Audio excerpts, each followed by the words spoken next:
Africa my continent, Africa my home. Sise Africa kuyi South Africa, sila KwaZulu. Uyabo la kuseKenopia la. eKenopia imoli ila. U-N2 ungale. Yabo ishaphasi le. Isibaya silapha. Right. Singale nje isibaya. Uyabona ke la usuku namhlanje bakumsomluko kuzonikezwa cishe imindeni e113 ilezi zindlu lezi. Ngizokhombisa nje lama unit mhlambe mawubheka la. Ma sikhuluma ngabantu aba113 kubantu ababehlukumezwe zikhukhula ka 2022. Ikhukhula ka 2022. Bakhona ke abanye bafakwa kwezinye indawo, abanye bafakwa kwezinye indawo kodwa uyabona ama unit akhiwe nje. Ile unit le. Ila ma unit le. Yabo? Le unit le. Yabo?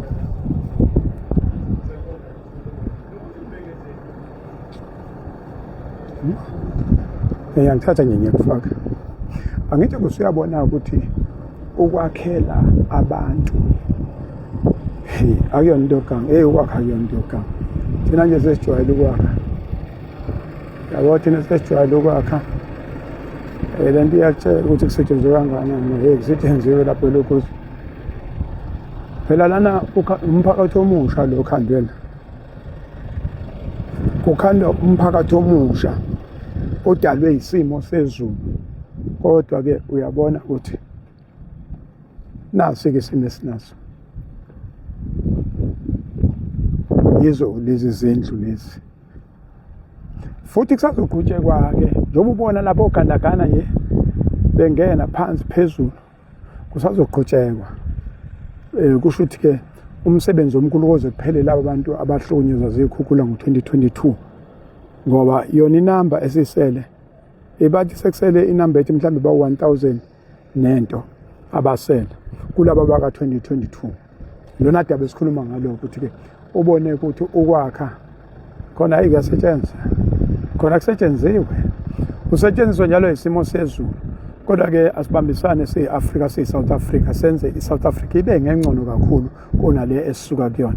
Okubalekile ke ukuthi la into ezoba yinhle ukuthi kungene abantu ngempela abadeserve ukuthi bebe la. Okufanele ukuthi bebe la.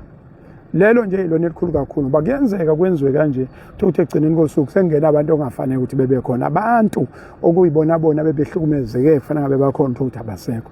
Kodwa lana ke selokhu silandele eduze ukuthi abantu abangenela yilabo ngempela akade behlele emahholo, yilabo ade bebekwe emafletini thizeni okwangempela. Mave sekumemfu kumswela negeng yakhe ngoba ene connection usehlala la. I thank you.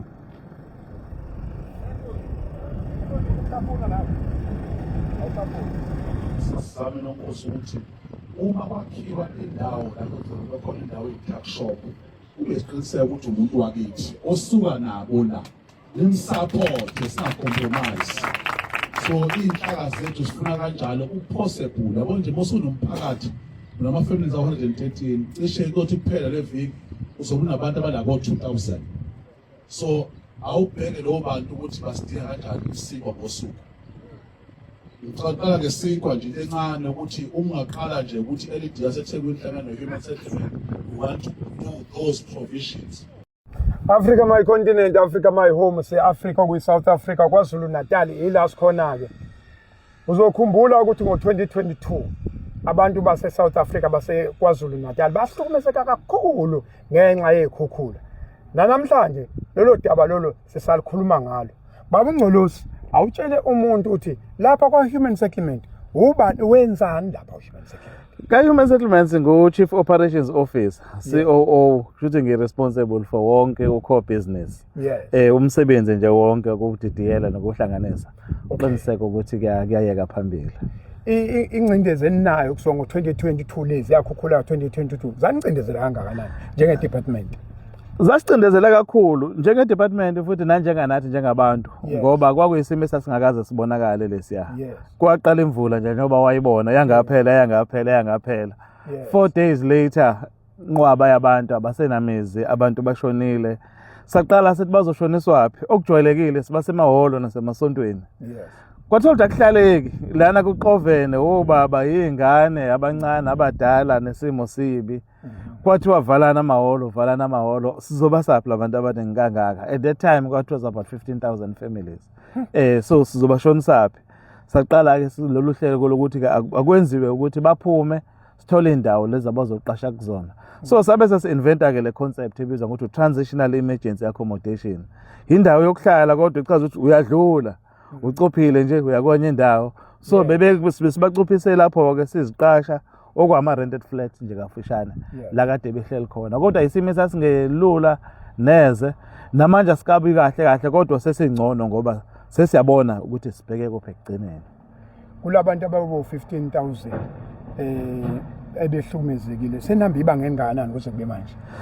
Umsebenzi wona usumkhulu ngoba njengoba nje sihlangana namhlanje inamba eseyisele isila ko less than 1,100.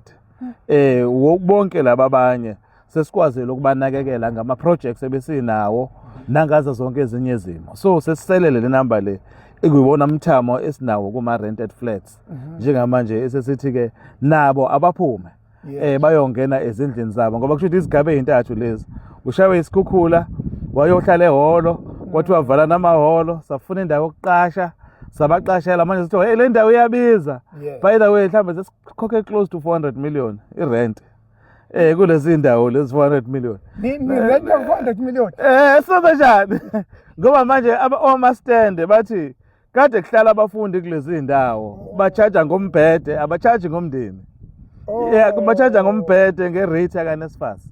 So kusibulele kakhulu yiko bekubaleka ukuthi lezi indawo abantu abaphuma kuzona bongena ezindlini zabo. Kufanele kutholakala umhlaba ke.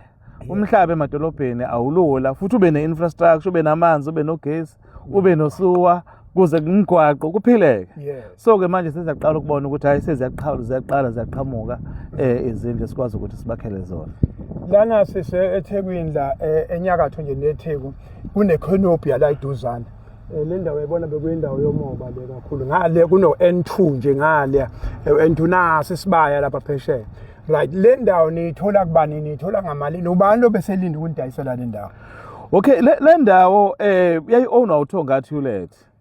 Kodwa sesenesikhathi sayithenga ngoba vele beyikhona iplan yeminyaka eminingi eyaphambili. Sayithenga ngo-2009 ukwakha iproject yogcina nezindlu ezingaphezulu kwa 40,000.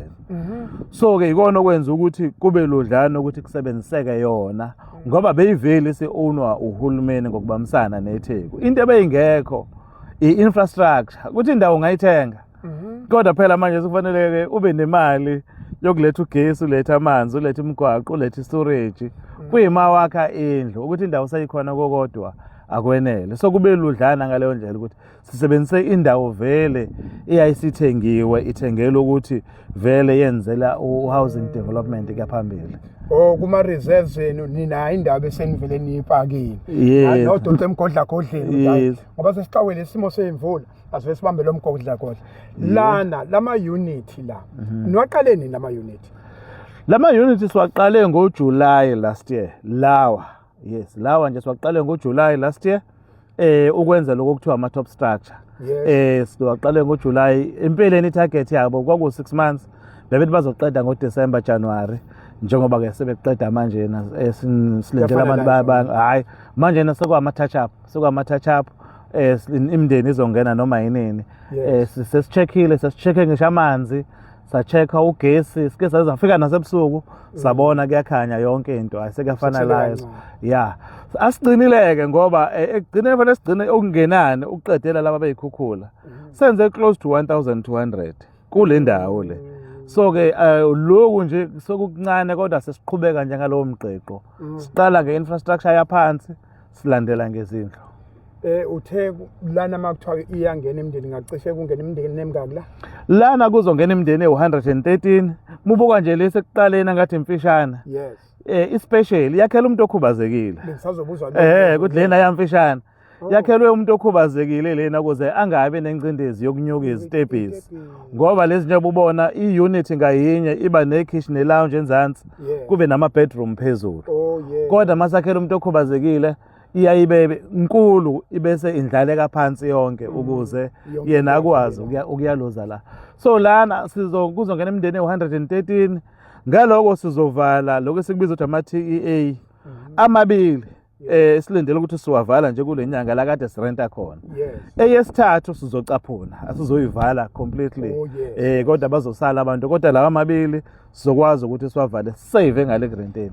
Yeah. Lezo theko nje zeni cost emalini lama unit manje? Lama unit just above 100 million. Yeah. Yeah.